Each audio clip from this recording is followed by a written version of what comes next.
this is something my wife has pointed out too. She said, well, men are going to have to stand up for themselves. But here's the problem.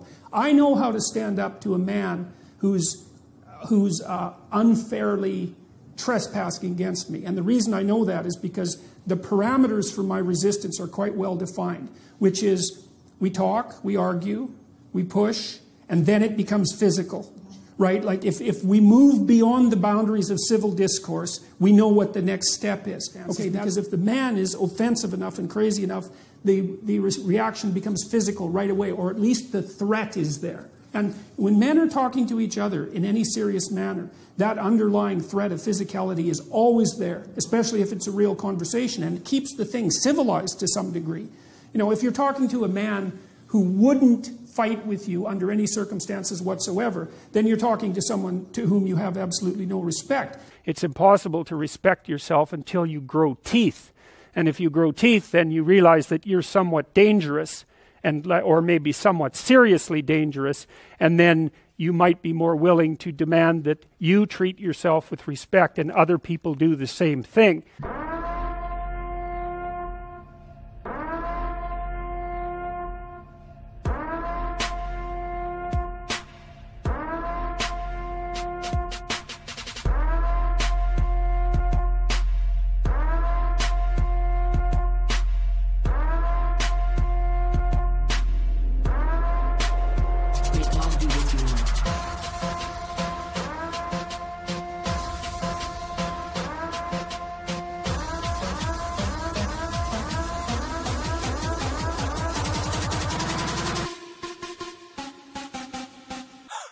Welcome to New Unrealist. Whoa, what's got Jordan Peterson so upset? Looks like some clown with the New York Review of Books named Pankaj Mishra wrote an article about Jordan Peterson titled, Jordan Peterson and Fascist Mysticism. Fascist mysticism is how this writer sums up the body of work and thought that Jordan Peterson has promoted on his YouTube channel, his speaking events, and his books. And, you know, those extremist calls for men to toughen up. You know, you can't have that. Of course not. No one calls for men to suck it up. Only far-right extremists. Stand up straight with your shoulders back. Whoa, not slouching or having a poor posture must be the ideal to which the new Marxist man aspires, because who else would want to, you know, not have a good posture? Well, not those fascists with with their ramrod posture. Clean your room. I mean, do we have to alert the Southern Poverty Law Center? I think that might be a cryptic dog whistle for ethno-statehood. No, the standard vapid criticisms of Peterson's work, that doesn't seem to be what the problem is here. This Pankaj Mishra seems to have gotten the professor's ire because he reduced what appears to be a long-standing, 15-year-long friendship, and unless I'm reading this wrong, even professional collaboration between Jordan Peterson and the First Nations wood sculpture artist named Charles Joseph to, quote, harmlessly romancing the noble savage. So Peterson is friends with the First Nations guy, an indigenous, and you have this snobby New York book review elitist douchebag calling the guy a noble savage. In effect, even if he thinks he's just pulling the words out of some strawman version of Jordan Peterson's mouth, you know, Pankaj Mishra, he's the one pulling out this noble savage descriptor. Nowhere does Jordan Peterson denigrate or look down on his friend or his culture. I mean, what kind of asshole is this Pankaj Mishra? Imagine if you were face-to-face with Jordan Peterson. Do you think he'd call him a fascist who was romancing the noble savage? I think Jordan Peterson put it best when he said he'd happily slap him. You know, he called his friend a savage. I mean, you just have to read through this smarmy, smug, sanctimonious smear piece where he tries to paint Jordan Peterson as a far-right ideologue because, you know, the author doesn't like Carl Jung, he doesn't like Joseph Campbell, you know, two of the thinkers who've influenced Jordan Peterson, or he doesn't like Alexander Solzhenitsyn, you know, the Soviet dissident and author of the Gulag Archipelago, who also greatly impacted Peterson's thinking. I mean, his reasoning for this dislike, it's no different than saying that the ideas written down in the Declaration of Independence are somehow invalid because the primary author, Thomas Jefferson, had some objectionable views that, 250 years ago were in fashion. You know, it's guilt by association, except, It's just with mostly dead historical figures via 6 degrees of separation. So, you know, you cut the normally mild-spoken Professor Peterson a little slack. I mean, in the old days of toxic masculinity, walking up to someone and calling him a fascist on specious grounds and likening his friend to a savage, you know, those would have been fighting words. You know, like Alexander Hamilton, Aaron Burr, I demand satisfaction, sir, or apologize or I shall challenge you to a duel. That type of stuff. Let's see if anything further develops out of this. That's all for this New World Realist. Like the video, comment, subscribe to the channel if you want to help it out. Thanks for watching. We're not training you to fight. We're training you to be peaceful and awake and avoid fights. But if you happen to have to get in one, and I guess the philosophy also is that if you're competent at fighting, that actually decreases the probability that you're going to have to fight, because when someone pushes you, you'll be able to respond with confidence, and with any luck, and this is certainly the case with bullies, with any luck, a reasonable show of confidence, which is very much equivalent to a show of dominance, is going to be enough to make the bully back off.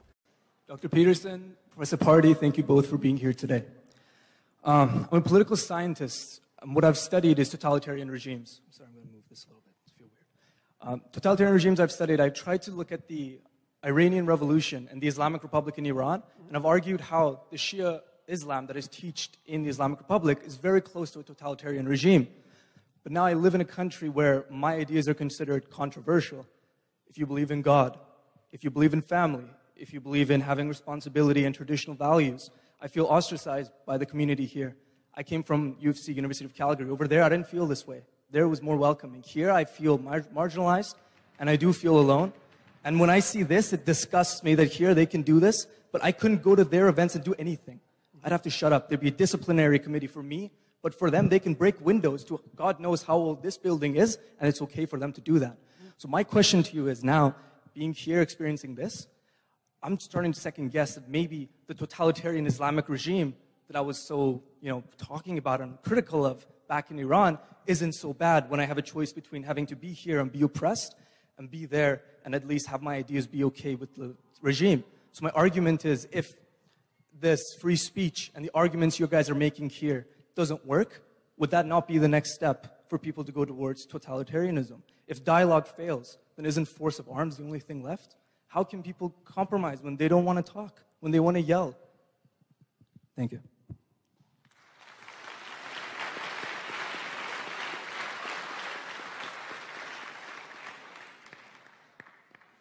I think you make a very good point. I don't think we should fool ourselves. This is about force.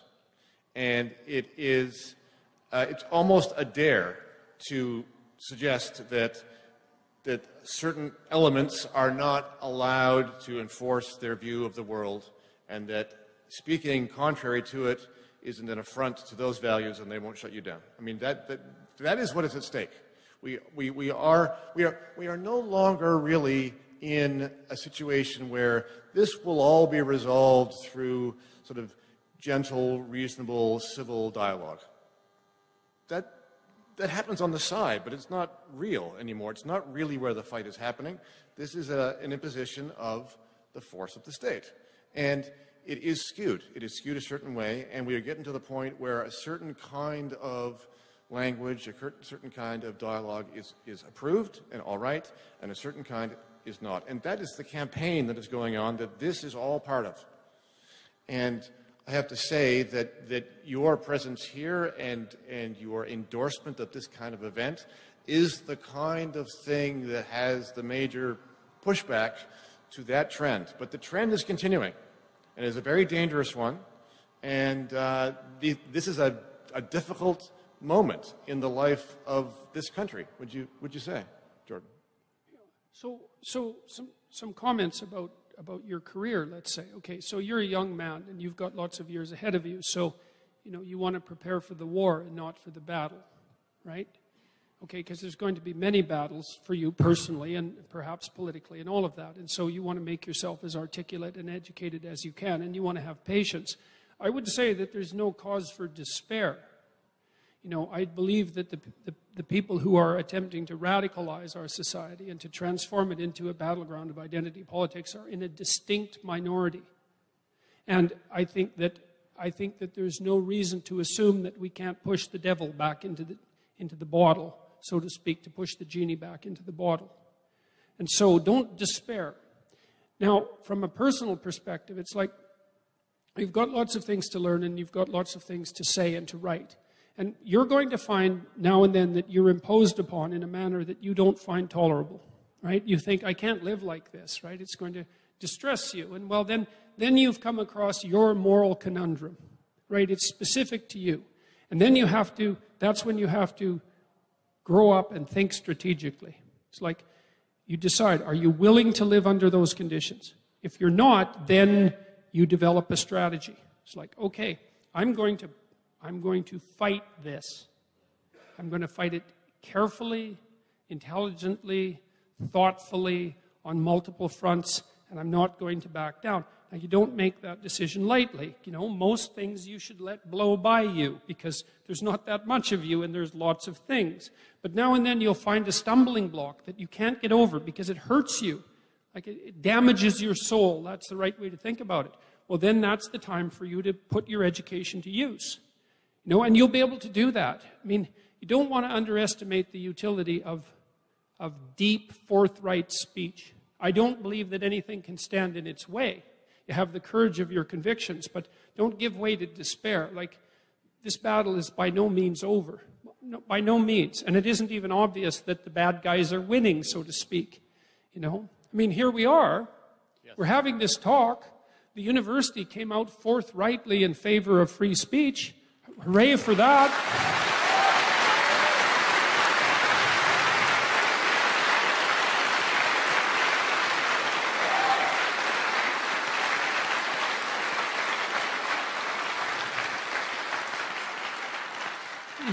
And so far, all the questions today have been thoughtful and intelligent. You seem like informed people. It's like, don't underestimate your strength. And McMaster just published a set of guidelines governing this sort of behavior so that it will no longer be acceptable to disrupt perfectly reasonable proceedings on university campuses. So that discussions like this can continue properly. I mean, there's definitely a place for give and take and for informed opposition, let's say. But there's a difference between informed opposition and childish grandstanding. And I think people know the difference between that. So don't be desperate about it. But pick your battles. A little courage goes a long way, right? Because other people see it. And there is, I think, a silent majority out there that is silent and is scared. But if they see courage from somebody, they respond to it well. I think you described lawyers in a way that appealed to me once. He said, I know that's rare, but you said, lawyers, I think these are the words, you said, lawyers are difficult and emotionally stable. And it's the combination of those two things, the willingness to be difficult, but not to be emotional about it. Don't wed your emotions to the fight. Take a step back, engage in it, say what you think, be courageous, but don't get wrapped up in it. Don't be emotional about it. Retain your strength for the long haul. Yeah. Well, and one of the things I've learned strategically, and this is really worth thinking about too, is that when you're engaged in a public dispute like this, it's not obvious when things are going your way.